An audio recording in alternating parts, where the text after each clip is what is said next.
प्राचीन भारत में एक समय की बात है। उज्जैन नामक एक राज्य था जिस पर महान राजा विक्रमादित्य का शासन था। अपनी बुद्धिमता, बहादुरी और न्याय की अटूट भावना के लिए जाने जाने वाले राजा विक्रम अपने लोगों के प्रिय थे। उनके शासनकाल में उज्जैन समृद्ध हुआ और उनकी वीरता और न्यायप्रियता की कहानियां दूर दूर तक फैलीं। एक दिन जब विक्रम अपने महल की बालकनी से हलचल भरे राज्य को देख रहे थे तो उनकी नजर एक चमत्कारी आकृति पर पड़ी। एक रहस्यमय आभा वाला बूढ़ा ऋषि महल के द्वार की ओर बढ़ रहा था। ऋषि ने गहरे नीले रंग के वस्त्र पहने हुए थे जो सितारों से सजे रात के आकाश की तरह चमक रहे थे। उनकी आंखों में एक अजीब सी चमक थी, मानो उनके पास मानव समझ से परे रहस्य हों। जैसे ही ऋषि आगे बढ़े, उनकी लकड़ी की छड़ी ने जमीन पर फीकी चमकती हुई छाप छोड़ी जो प्राचीन मंत्रों की फुसफुसाहट की तरह फीकी पड़ गई। इस रहस्यमय ऋषि के बारे में जानने के लिए उत्सुक विक्रम ने उसका शाही दरबार में स्वागत किया। बहते पानी की तरह मधुर आवाज में ऋषि ने खुद को दूर देशों से आए एक पथिक के रूप में पेश किया जो ज्ञान और सत्य का साधक है। वह अपने साथ राजा के लिए एक प्रस्ताव लेकर आया था। उसने विक्रम के सामने आदरपूर्वक सिर झुकाया और कहा, हे महान राजा, मैं एक दुर्लभ अवसर लेकर आया हूं। मैं आपको एक खोज प्रदान करता हूं जो आपको असीम ज्ञान की ओर ले जाएगी, ऐसा ज्ञान जिसे प्रकट करने का साहस देवता भी नहीं कर सकते। दरबार में सन्नाटा था, आंखें विस्मय और संदेह से चौड़ी थीं। कुछ लोगों का मानना था कि ऋषि एक जादूगर है, दूसरों को लगा कि वह कोई दिव्य दूत हो सकता है। लेकिन विक्रम को जिज्ञासा थी। उसने हमेशा सत्य और न्याय की तलाश की थी और उसने इस खोज को दोनों की राह के रूप में देखा। मुझे क्या करना चाहिए? विक्रम ने पूछा। उसकी आवाज स्थिर लेकिन जिज्ञासु थी। आशी की आंखें चमक उठीं। आपके राज्य के किनारे पर एक भूतिया जंगल है जहां एक प्राचीन बरगद का पेड़ उगता है। इसकी शाखाओं से उल्टा लटका हुआ बेताल रहता है जो किसी और से अलग आत्मा है। यदि आप इस भूत को पकड़ सकते हैं और उसे वापस मेरे पास ला सकते हैं तो मैं आपको वह ज्ञान प्रदान करूंगा जो सभी ज्ञान से बढ़कर है। दरबारी चौंक कर बुदबुदाने लगे। बेताल बहुत खतरनाक था, पहेलियों की आत्मा जो अपनी कहानियों से सबसे बुद्धिमान को भी चुनौती देता था। पुराने बुजुर्गों ने चेतावनी दी थी कि जो लोग बेताल की तलाश करते थे वे अपनी जान जोखिम में डालते थे, क्योंकि वह इतनी जटिल पहेलियां बुनता था कि केवल सबसे बुद्धिमान और गुणी व्यक्ति ही उत्तर दे सकते थे। हालांकि विक्रम अविचलित था। मैं आपकी चुनौती स्वीकार करता हूं, उसने सीधे खड़े होकर कहा। अगर बुद्धि मेरे हाथ में है तो मैं जो भी करना होगा करूंगा। ऋषि ने विक्रम को सुरक्षात्मक अमृत की एक छोटी शीशी सौंपते हुए स्वीकृति पूर्वक सिर हिलाया। यह आपको जंगल में छिपे अभिशापों से बचाएगा, उन्होंने कहा। लेकिन याद रखना राजा विक्रम, यह यात्रा न केवल आपकी ताकत बल्कि आपके धैर्य, बुद्धि और नैतिकता का परीक्षण करेगी। यदि आप बेताल की पहेलियों का सच्चाई से उत्तर देने में विफल रहते हैं तो आप सब कुछ खोने का जोखिम उठाते हैं, यहां तक कि अपनी आत्मा भी। इन शब्दों के साथ ऋषि नीली धुंध की चमक में गायब हो गए। अपने पीछे रहस्य और जादू की एक हवा छोड़ गए जो उनके जाने के बाद भी लंबे समय तक बनी रही। अगली सुबह विक्रम ने अपनी यात्रा की तैयारी की। उन्होंने अपना कवच पहना, एक गहरा नीला लबादा ओढ़ा और अपनी सबसे तेज तलवार, जो शाही पुजारियों द्वारा आशीर्वादित थी, अपने साथ ली। जैसे ही उन्होंने महल से अपना रास्ता बनाया, उनके सबसे भरोसेमंद सलाहकार और मंत्री उन्हें सलाह देते हुए साथ खड़े थे। मंत्री महाराज, यह खोज खतरनाक है। बेताल आत्मा को मनुष्यों के मन को पहेलियों और भ्रमों से ग्रस्त करने के लिए जाना जाता है।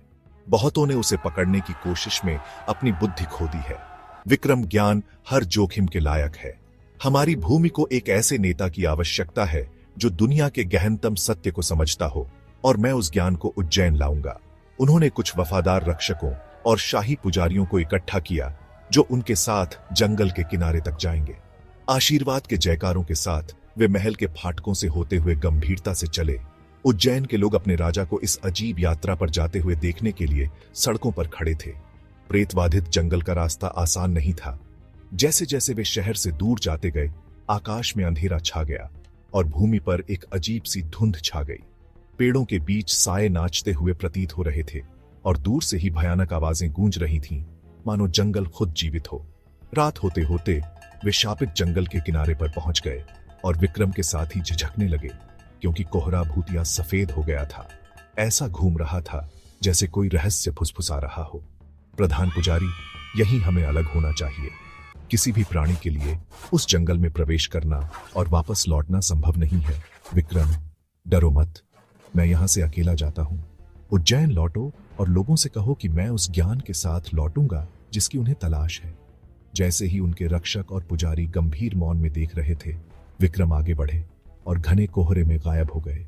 हवा ठंडी हो गई और अजीब फुसफुसाहट उनके चारों ओर तैर रही थी। जितना आगे वह बढ़ता गया, जंगल उतना ही जादुई और अलौकिक होता गया।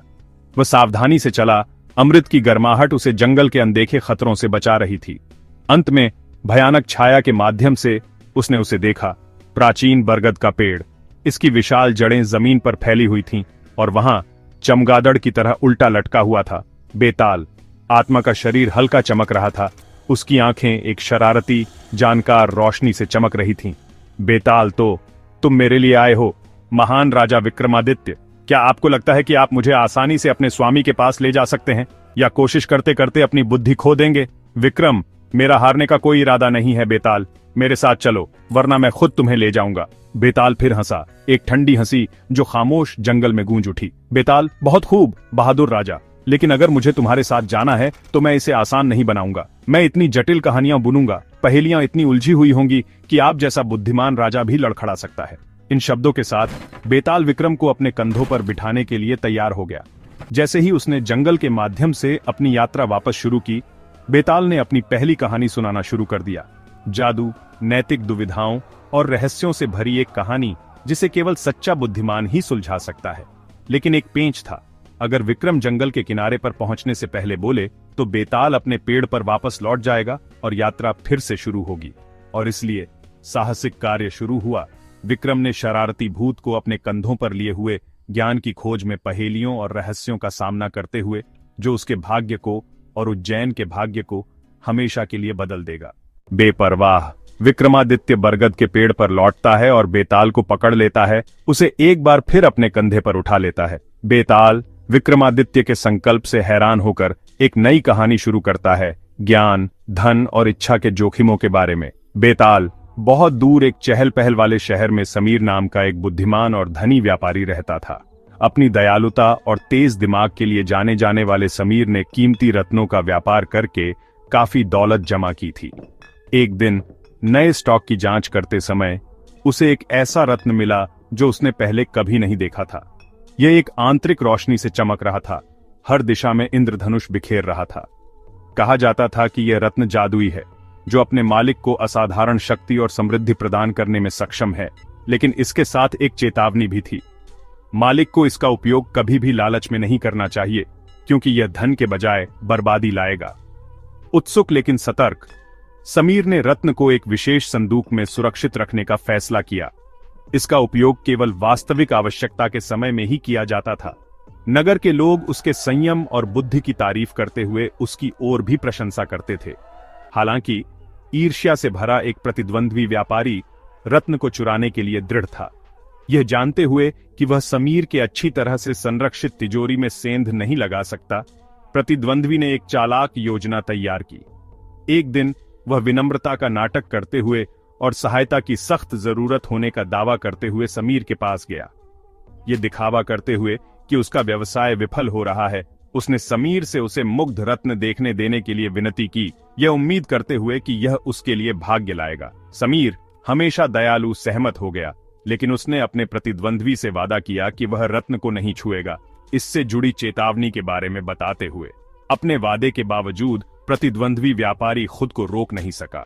जिस क्षण उसने रत्न को छुआ, उसके जीवन पर एक काला बादल छा गया और उसका भाग्य चरमराने लगा। उसने सब कुछ खो दिया और उसकी ईर्ष्या पछतावे में बदल गई।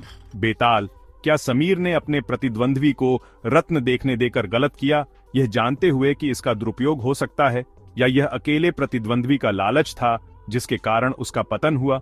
विक्रम, समीर की कोई गलती नहीं है।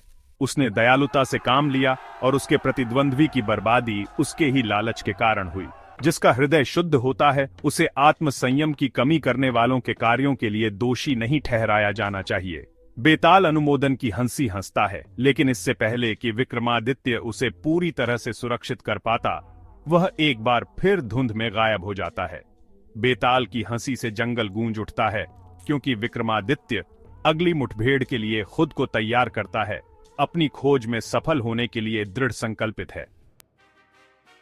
इस कहानी में बेताल तीन भाइयों अजय, विजय और चरण के बारे में कहानी सुनाता है, जिनमें से प्रत्येक के पास अद्वितीय कौशल हैं और अपनी प्रतिभा के लिए पूरे देश में प्रसिद्ध हैं।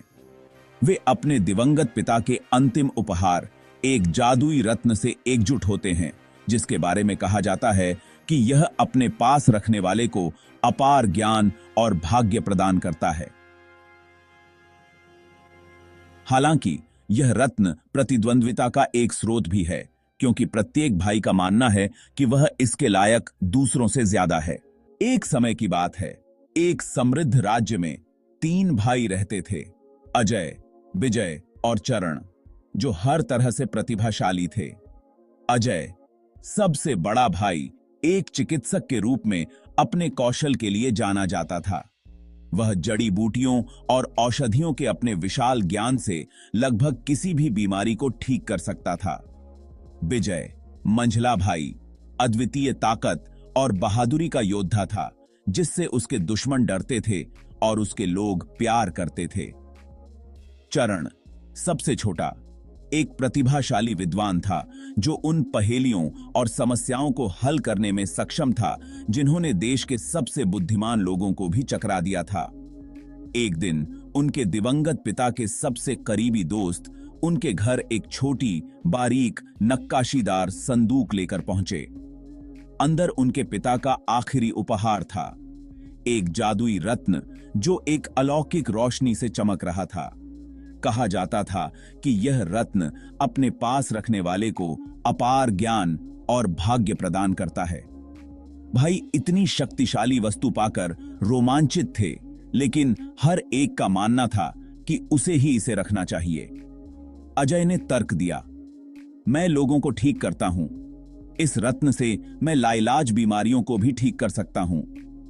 विजय ने पलटवार किया, मैं अपने लोगों की रक्षा करता हूं, इस रत्न से मैं इस राज्य का अब तक का सबसे बड़ा रक्षक बनूंगा। हालांकि चरण ने जोर देकर कहा, इस रत्न से मेरा ज्ञान और बुद्धिमत्ता बढ़ेगी, जिससे मैं अपने लोगों के लिए बहुत समृद्धि ला सकूंगा।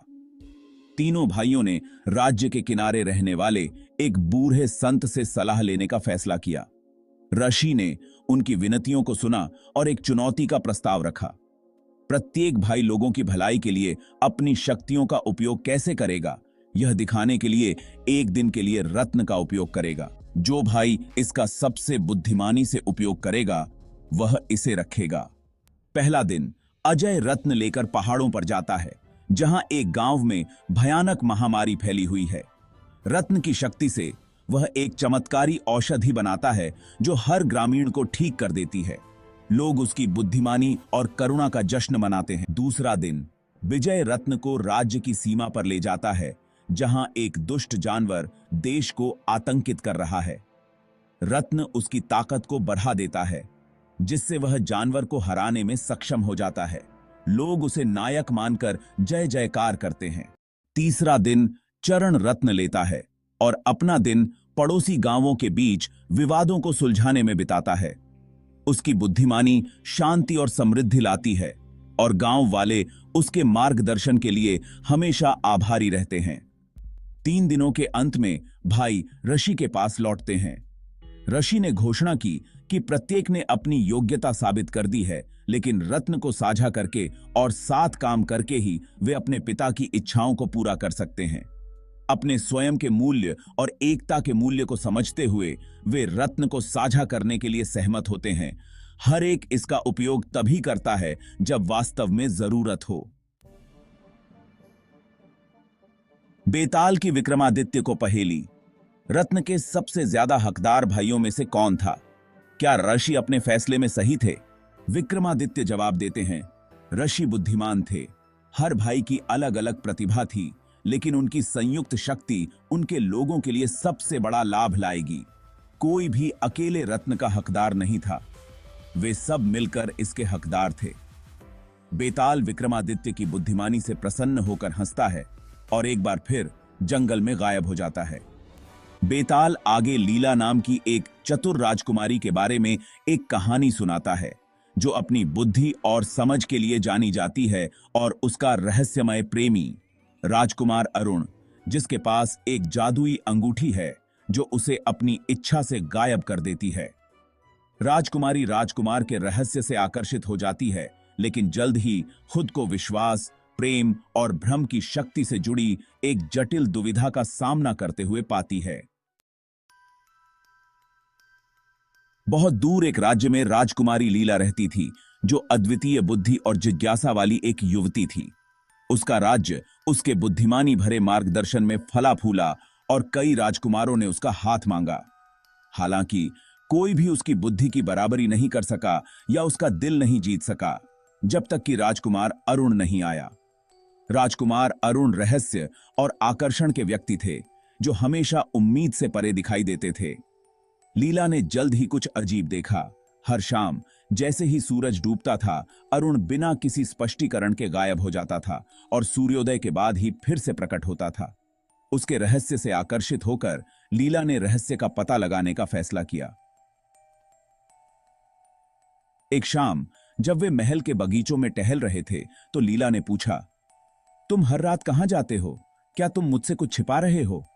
राजकुमार अरुण हिचकिचाया, फिर अपने रहस्य का खुलासा किया। उसके पास एक जादुई अंगूठी थी जो उसे अदृश्य होने देती थी, एक शक्तिशाली जादूगरनी का उपहार, जिसने मांग की थी कि वह पता लगने से बचने के लिए हर रात राज्य छोड़ दे। जिज्ञासा ने लीला को अनुरोध किया कि वह उसे एक रात के लिए अंगूठी पहनने दे। अरुण हिचकिचाते हुए मान गया। उस रात लीला ने अंगूठी का इस्तेमाल किया और अरुण का पीछा करते हुए महल की दीवारों से होते हुए जंगल में चली गई, और पता चला कि वह ऋषियों की एक छिपी हुई परिषद से मिलने जाता था, जिन्हें उसके मार्गदर्शन की आवश्यकता थी। उसका गायब होने का कार्य स्वार्थी कारणों से नहीं, बल्कि गुप्त रूप से एक बड़े कर्तव्य को पूरा करने के लिए था। अगले कुछ दिनों में लीला खुद को असमंजस में पाती है। वह अरुण के समर्पण की प्रशंसा करती थी, लेकिन जानती थी कि उसकी गुप्त जीवन शैली उनके भविष्य को एक साथ खराब कर सकती है। उसने अंततः एक समझौता प्रस्तावित किया। वे शादी करेंगे, लेकिन अरुण केवल तभी अंगूठी पहनेंगे जब दूसरों की मदद करना आवश्यक हो, उनके बीच कोई गोपनीयता न हो। बेताल ने विक्रमादित्य से पूछा, क्या राजकुमारी लीला ने अरुण को अपना रहस्य साझा करने के लिए कहकर सही चुनाव किया, या उसे बिना जाने उसे भरोसा करना चाहिए था? विक्रमादित्य जवाब देते हैं, लीला बुद्धिमान थी। एक रिश्ते में भरोसा जरूरी है, लेकिन खुला संवाद भी उतना ही जरूरी है। उसे अपना रहस्य साझा करने के लिए कहकर उसने उसका कर्तव्य नहीं छीना। उसने समझ के साथ उनके बंधन को मजबूत किया। विक्रमादित्य की अंतर्दृष्टि से एक बार फिर संतुष्ट होकर बेताल हंसता है और जंगल के अंधेरे में वापस गायब हो जाता है।